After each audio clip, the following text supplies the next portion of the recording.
Good evening and welcome to Merit TV Canada's Election Watch. We are now in the post-election phase. We've had a couple days to digest the results that's happened on Monday here in Canada with our election about who is going to be our new Prime Minister and also which party is going to form government. As you know, the Liberals have formed a minority government. It was an interesting night to watch, to say the least, as events unfold.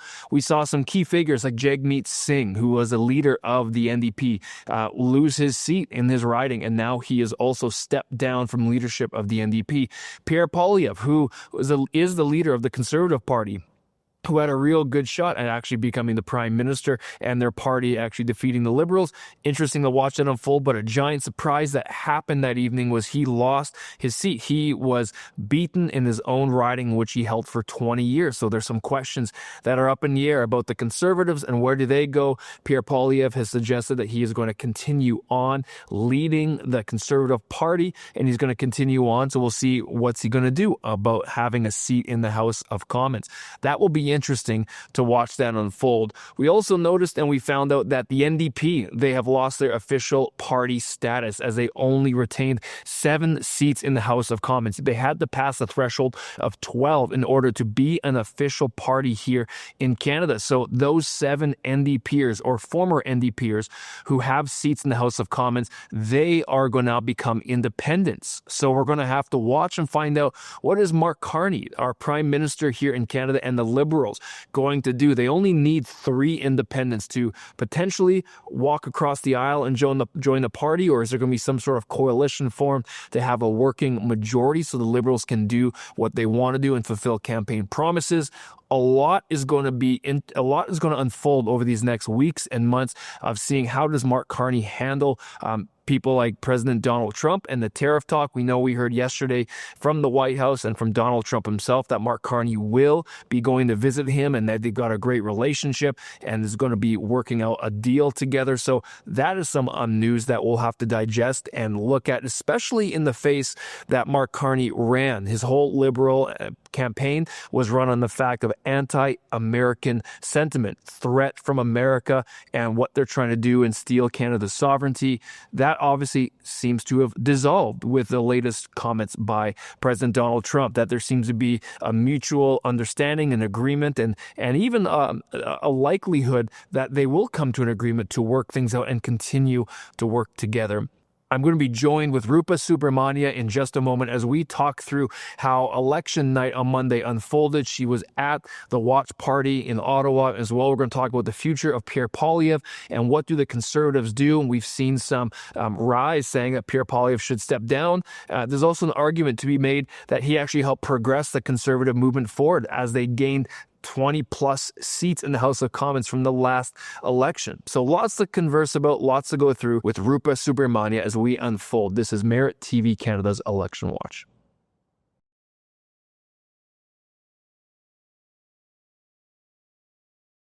Well, welcome back to Merit TV Canada's Election Watch. We are in the post-election watch cycle now as we have had a couple days to digest the election results that happened on Monday.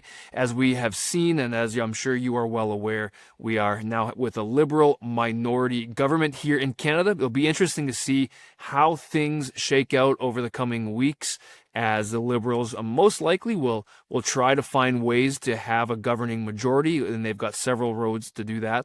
As well, interesting to look at what's happened with the Conservatives, although they have been able to progress quite a bit with the amount of seats that they did gain over last election. Their leader, Pierre Poilievre, has lost his seat as well, so it's going to be interesting to see what happens there. But we have a good friend of the show, Rupa Subramanya, who's been with us several times over the last month. And Rupa, welcome back. Great to see you. Great to see you too, David. Well, coming off the election, I know it's been a busy time for everyone, and you've been going hard for the last week with all of your writings that you do with the Free Press and all the work that you have been doing. I did message you quickly on the night of the election, and you found yourself at the convention center where there's a watch party for the Conservatives the night of the election. I'd love to hear just your thoughts on the general vibe. What was the night like there? And then what was the night like after it started leaning towards a Liberal government? Yeah, thanks, David. Well, so I got there around 7 o'clock or so after I cast my vote in my riding, which has been which has gone Liberal pretty much every election.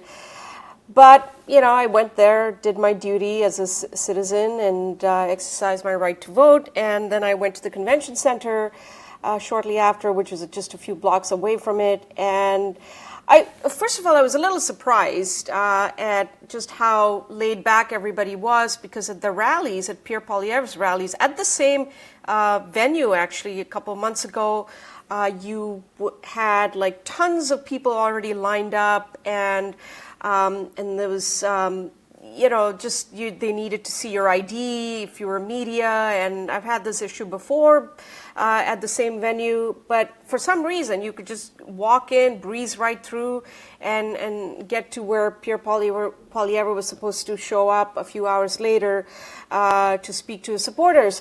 So, the evening started with a fair bit of, I would say, cautious optimism. I think people were generally upbeat, but not necessarily, you didn't feel that kind of energy you feel at his rallies. Mm-hmm. And so, everybody was just kind of like just waiting in anticipation of what was going to happen, but people were generally optimistic. But as the results rolled in, so with Nova Scotia, I remember as the results rolled in from the Maritimes, people started getting, they were excited because I think the Conservatives at that, as the results were rolling in, it appeared that they were doing better than the previous elections. So there was a fair bit of enthusiasm. And so the energy picked up quite a bit as the results rolled in from the Maritimes. But, along the evening, at one point, CTV and CBC and a bunch of major networks called the election, and then you could really see things going down. At that point, the energy levels just went down, but then something weird happened within half hour of CTV calling the election. You saw on that big screen, on the TV screen, that they were actually almost tied. There was just a 1 point difference between the Conservatives and the Liberals. So everybody was like, wow, this could actually change. This is really close. And so people started cheering and really starting rallying at the venue. And so for a minute, it felt like, wow, the Conservatives may actually be able to pull through this one. Maybe this is going to be a Conservative minority government. But then it became clear after the results began rolling in from Ontario. By the way, when the results from the 905 area rolled in, that's when it appeared like they were evenly matched. But then things changed after, and the lead was just too large enough for the Conservatives to close that gap. Mm-hmm. And it was I was there. I was there right till the very end. When it became clear that the Conservatives had lost the election, there were some people who were in tears, some people in disbelief. They couldn't believe it. Some people even told me that they just couldn't believe what was coming out of the networks, the CBC especially, because it was funded by the state. Maybe they're making this up. Who knows? So, there was a sense of shock and disbelief that this had happened. But I would say that a lot of people, I think, generally were a little nervous going in, given that the polls had them so close that it could have, it looked like it could have been either a Conservative minority or a Liberal minority. That's so. right.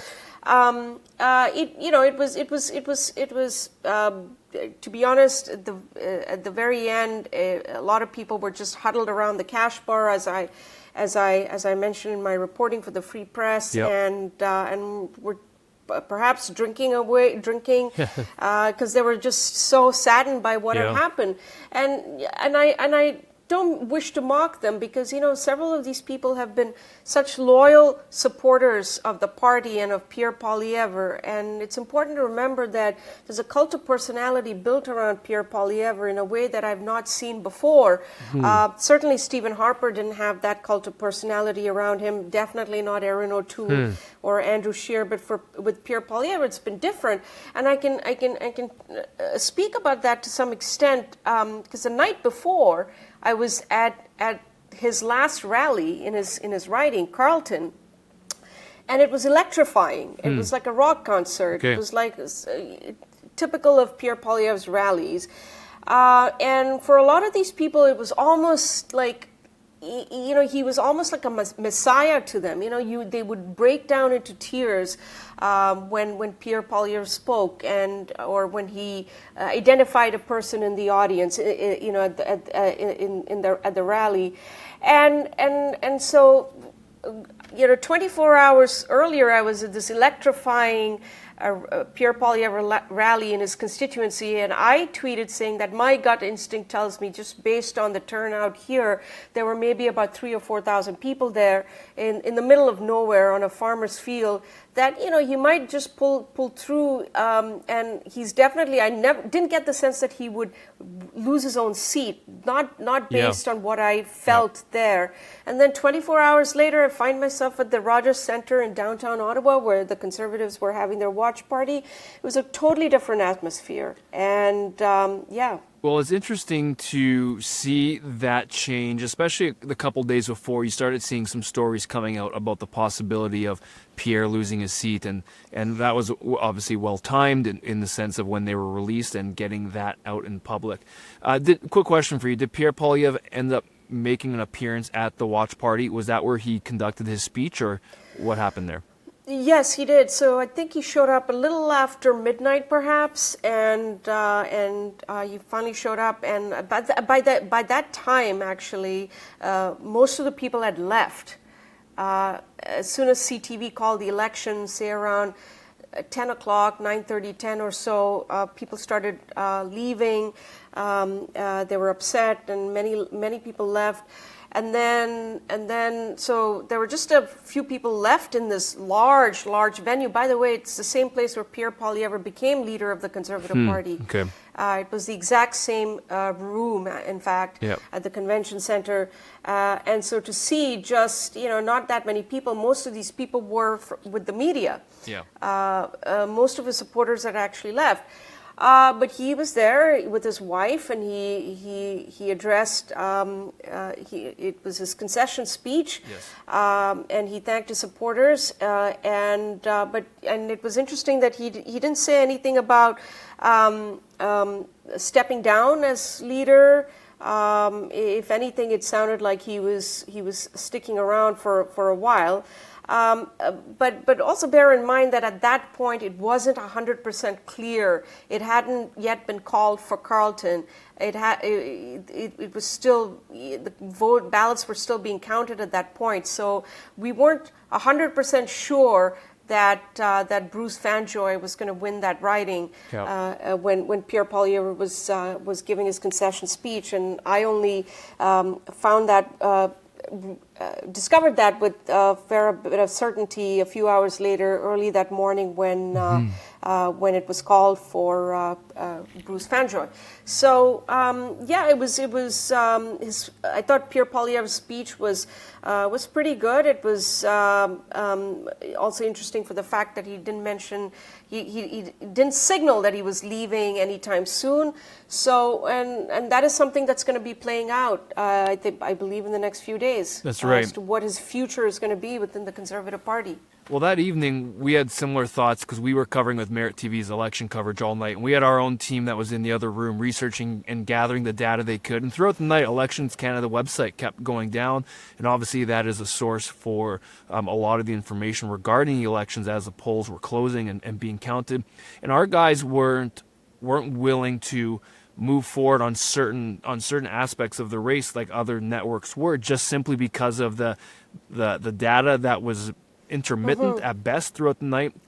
And there was a point when we started seeing CBC and CTV called it, and we're looking saying this is still pretty tight. Like they were in the 140, 150 range, and at one point, as you mentioned, it was a one seat, and we were thinking we saw 4 or 5 seats, and it could go either way. So it was interesting to us how early it was called. We weren't willing to do it until much later.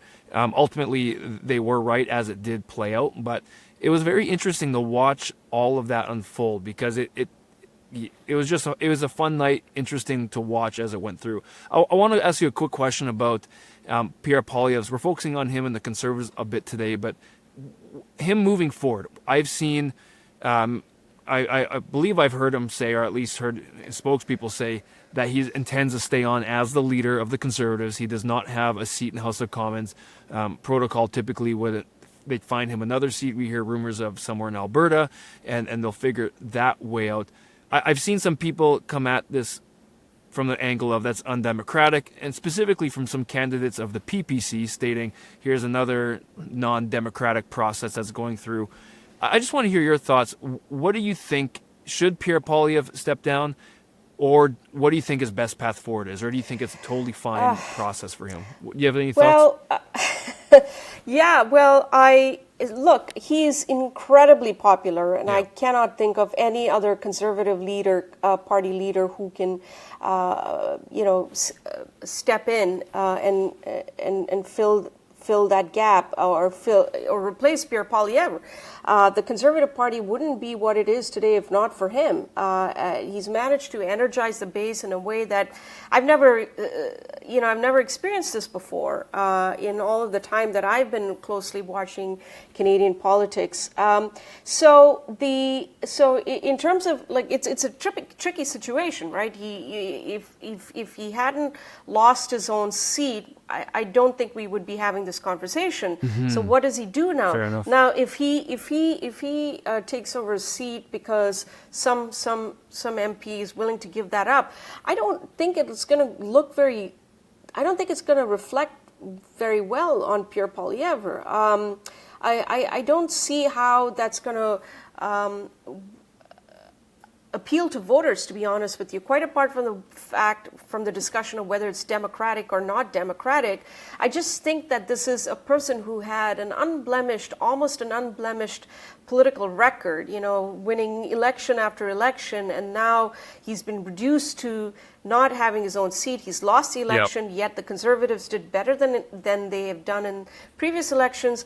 By the way, I think they also lost the popular vote, which hadn't happened under Stephen Harper and Andrew Scheer. So this is an extremely difficult situation for Pierre Poilievre. It's unfortunate that it's happened to an individual who is actually a very effective leader. I know that doesn't make any sense when they lost the election, but I still think that that the Conservative Party should hang on to him. Now, how that's going to happen, that I just don't know. But it carries with it a lot of risks. That's right. I think that's a fair point. One of the things that I've noticed, especially in media outside of Canada, specifically the US and the UK, they don't analyze or represent how nuanced the conversation was, I think, when it comes to the Conservatives and what they call their defeat, because there's actually a lot of victories. If you're looking at it from an analytical point of view, the amount that they moved the Conservative movement forward, represented by seats, also the fact that they didn't drop off a cliff in terms of their polling compared to the results of where they went. They actually, you could argue, they held the line, and the story drastically has shifted, obviously, by the fallout of the NDP and a little bit of the Bloc in Quebec. So it actually was a little bit, I would say, interesting to see these storylines coming after Pierre, because you said it well in the sense of that this loss of his seat in the House of Commons is defining essentially the entirety of what they've done and worked towards. And it's just really a deeper conversation than that when you analyze, because there's actually a lot of progress that was made despite that fact, which was very strange that you had things like elections. Elections Canada is going to have to look at how do you have 91 people on a ballot in Carleton. Like, I know where I was, there's 5 or 6, and we can get into that on a different time. But it's just interesting, and I think that's unfortunate, just trying to come at it from a neutral perspective, that a leader who did well, ran a good campaign, and actually showed up pretty good in terms of how they were, is being defined by, it was a strange turn of circumstances on that. Yeah. But there was something I tweeted actually that night. An American influencer and a friend of mine, Robbie Starbuck, tweeted to me saying, "This is what Canadians have voted for. What a shame," or something to that effect. And I said, the results are what they are, but I think what Pierre Poilievre has managed to do is he's built a momentum in this country that is not going to go away anytime soon. Mm-hmm. It's a very powerful movement, and I don't think it's going to fade away. I think it's only going to get stronger, and the gains that you mentioned speak to that. That's right. Even again, we have to keep in mind that lost the election, when they could have, this was when they had this 20-point lead. We can look at all of the gains, but ultimately what matters is, did you win the election or not? And they didn't. But I think the larger thing for me here is the momentum that this has built, and I think people are not going to forget this anytime soon. Well, we're running out of time, Rupa. We didn't even get to the fact to talk about Alberta, and is this a shot of adrenaline in the movement of independence? Obviously, Premier Danielle Smith lowered the bar in terms of the amount of signatures needed for a potential referendum. We're going to see how that plays out in the next several months. I've seen that movement gain steam as I'm based in Alberta and Calgary and got my ear to the ground pretty good there. We'll have to connect later and talk more about that and see how as that evolves. But again, Rupa, thank you so much for your time. Absolutely. Always appreciate your thoughts. We'll be back right after this break.